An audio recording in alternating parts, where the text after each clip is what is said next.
Ọhaneze ndị Igbo abịakwa m ọzọ ka nsị abịa biko na ebe ọbụla na-enweta ozi ebe ọbụla na-afọ ya sị m na-adịle gị mma ụtụtụ ọma ifife ọma uhuruchi ọma biko na okwu dị mkpa ji bịa n'ụbọchị nkịta bụkwa n'okwu onye ụka sị na ọ bụ David Yawe ka ọ bụ David Jawe kwa afịa ama anya na mara nke alụrụ alụ onye ọbụla nwa nwoke ma aja enwe ihe na chain ihe ha bịa na-elid ndị mmadụ astray na odo na you are fighting devil or you are trying to expose a man of God. You don't know n'ime na-elidizi ndị mmadụ astray. Every time Evangelist Ebuka Obi sị gị Mbaka asịghị gị. I believe her na Mary. I believe her na Jesus. Kekwana nke ikwu na ya akwụ. You didn't believe in the finished work of Christ being the crucifixion of Jesus. Ikwete ha na ya. Isi na serve false image na serve nka mana inwe sacramentals na your place, inwe sacramental na your sanctuary. Onweghị onye na-eje garment church na nweghị sword. What is the significance of that sword? Jesus will use the sword mgbe ọ bịala mgbe nke maka ịbịa na-ekwu okwu anọ ịbịa sị na I believe hụ na onye ọbụla na-eme ihe ụka nka na everybody na-abịa tag ya na Jesus bụ son God jikwashi son God asọ na ebe na blessed sacraments Egypt o jikwa wee eme nka n'ihe expose Ebuka Obi n'ihe expose gom Fada Mbaka n'ihe anụnwa ha na-eme nye na occultic na-eme nka na-eme ọ ga-ya amụ ego na chain elugo na ka na ala ga na-akwado gị ịpụ ahịa ala gị na-akwado ịba ahịa I believe hụ na Sunday mana I believe Monday, Tuesday, Wednesday, Thursday, Friday, Saturday you believe in ya. You know all those things, go and make your research na all those things in the name of God. So no obodo Igbo ndị ọcha just accumulate ya couple days of the week. Every day have its own meaning. Every day have its own God and they celebrate. Every time, even Christmas and when afọ. If you check the deep meaning of it, a man I question about Christmas aba. Because he bulugo nke ha attach ya to something else. I celebrate Christmas also on 25th, on 26th, I say no Boxing Day. Boxing Day ahụ na afọ bụ mbọsị a na-akụ ọkpọ. Boxing Day we did they unbox those gifts with the child during those things. They unbox it and they share gift. Onwe nke mmadụ nyegoro gị inbox or unbox ya. Nwekwa nke ihe nye mmadụ onye ahụ unbox ya. They started celebrating Christmas even before 25th. Onye pụta okwu nke amaka ịdị nwe access to internet na-akọ elu ka onye agbara ọgwụ anwụ n'isi biko nenenu vidio jawe na na-anachi ata azụ ọzọ.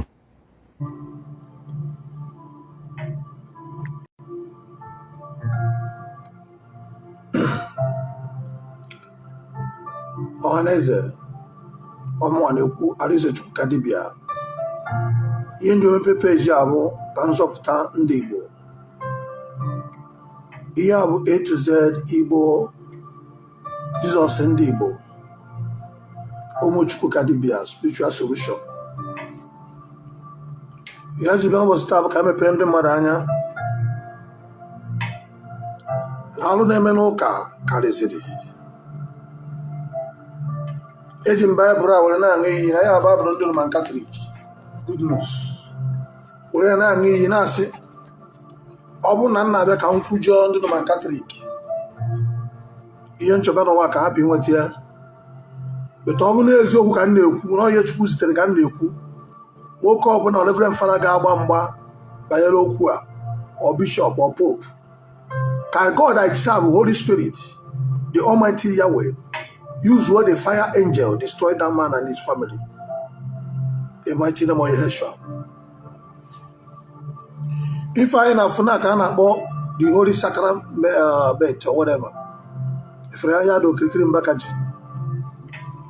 ngwa ka m megosiri na ebe o si wepụta ọkụ ifuru nwaanyị a ọkụ ifuru isie Holy Sacrament n'isi nwaanyị a ka na-akpọ Mary Son God na nke Mbaka megosi unu oha nche ofuma ihe anyị na-afụ na ebe o si wepụta bụ na Egypt on the Egypt nwere na the God ebe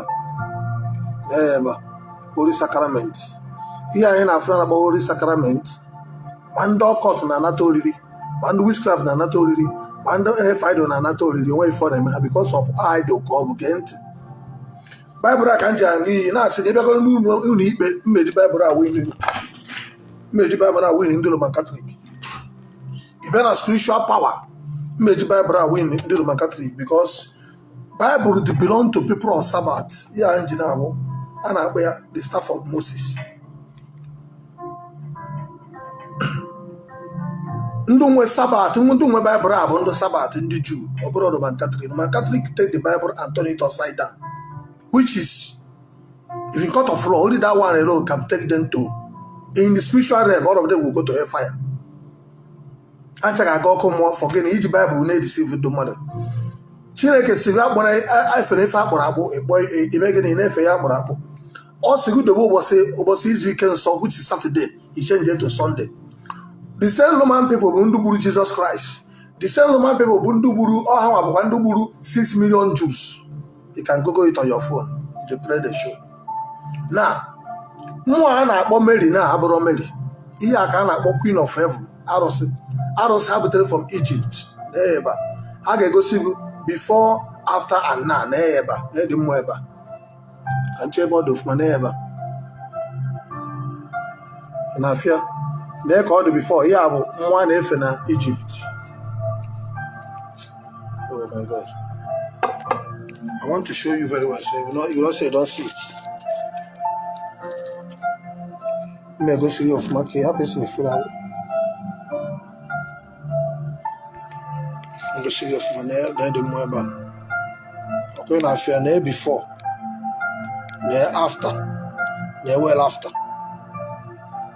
And I fear now. Before, after, and well after. If I guess we're turn away, how be those turn one can, no panka. Ha bụ ụzọ tọn ọ dị mmụọ a na-atọn ya taa na-aga na-atọn na-egosi another one taa na-aga na-egosi another one. Wait, I just don't do everybody anya.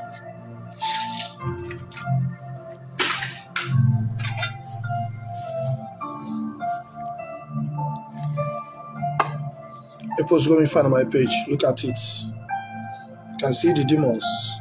Now this here na kana about Holy Sacrament. If you go to video by meze as Jesus. Okay, na afia na the Holy Sacrament.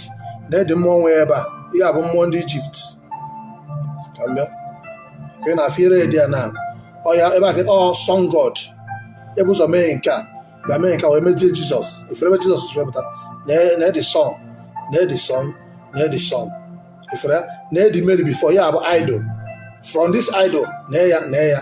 If so I will show you more. Na-enwe na ọ ya bụ that na afia ụmụ na-efe ọ ya bụ that Holy Sacrament ọ ya bụ Egypt na afia ndị Egypt fetu ozi nwanyị sibiri n'isi ka Mbaka sibiri elu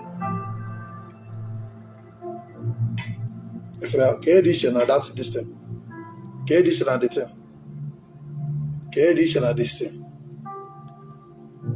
ka dị iche na afia ifu the sense sekọrọ na gwa na onwe dị iche ihe na-ekozi ihe abụ ihe mkpube Chineke nyere sị ka nwee zọpụta ndị Igbo ifere na the same Holy Sacrament Mbaka bụ na n'isi nwaanyị ya bụ ndị Egypt ọkwa ifere ebe o si original na cannot fool us.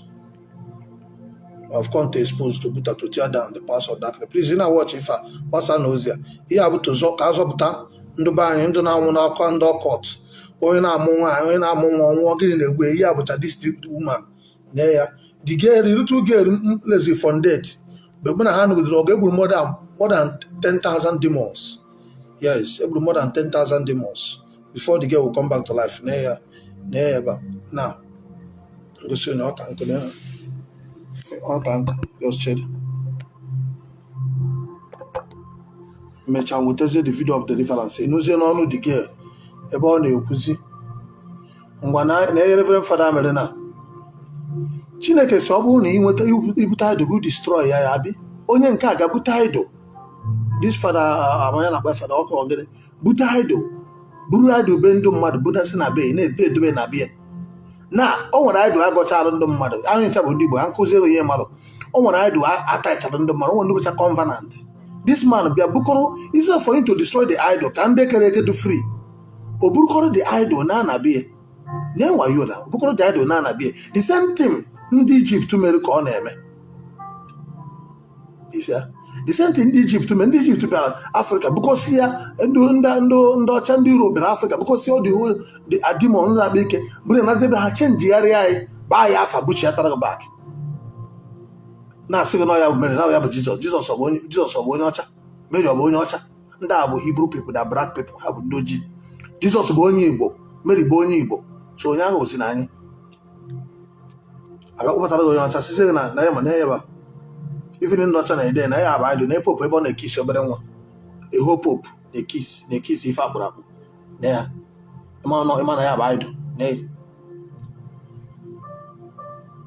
na Mbaka bụ cross ebe Chineke si that shall not worship any grave image, anything that is in the bowl.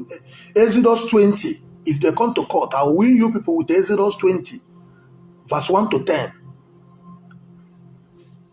John 8 verse 44. Bible said that shall not lie. Anybody that lies of devil. That means if you're lying to people, Mbaka, all those people are from devils. That's the word of God. And Corinthians 1 verse 8 say, Obugo nenje bia kuziere go another gospel. Ye kwete na ya.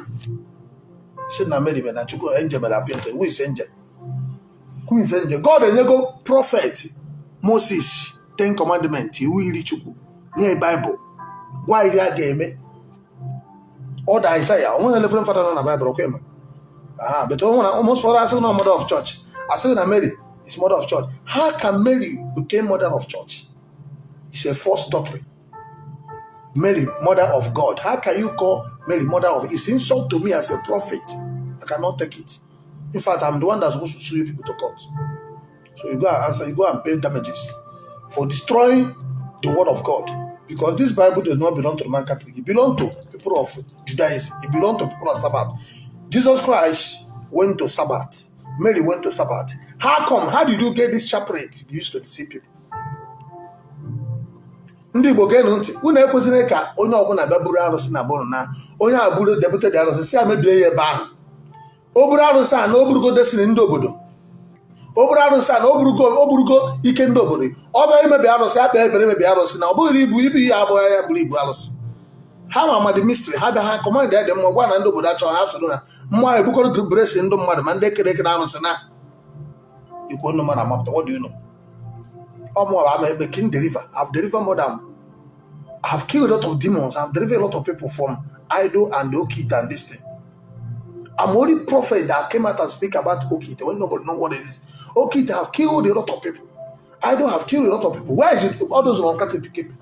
You claim you will destroy idol. You claim you preach the word of God. Where are you? You're in Igbo Land there. You're in another state. Okite has killed somebody. How come you're there and you not see it? Somebody that is far away is seeing it. Today, the whole world know about Okite. I'm one. I'm the prophet David Yahweh, who God have sent to destroy the power of Okite and the power of any church of Satan. This is my gospel. My gospel is to expose and to butter, to tear down the powers of darkness. One day, watch if I pass Hosea. You get to me what you do me. If I'm going this I just think I'm going to introduce on this page.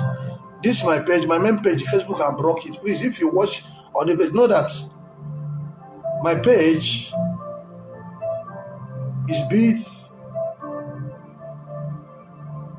controversial because of what I'm exposing the kingdom of darkness. So please, what you can do, help me to share this page and supporting by sending me star. My number is this +234 903 222 6076. You're having spiritual problem, you're having attack, you're having occultic. How can you be in the church in the church of no court are beating you? You are going to church, witchcraft biting you. You are going to church, they are killing you. What kind of church is that? It's hour for you to wake up, carry your Bible. How can you go to church that somebody did not obey word of God? I call that person a man of God. He's a man of Satan. The Roman Catholic, they are man of Satan. They don't obey word. Anybody who is not keeping Sabbath day, 10 commandments, is not worshiping God. Is worshiping Satan. That is standard. Bible have rules. So if you come to court, this is the words I'm going to use to judge you and put you people to send you people to prison, because this is what you're using to deceive people. So the same Bible we are going to use in the court of law to put you people to inside prison. You cannot use Bible to deceive people. If you want to do occult, go and open occult.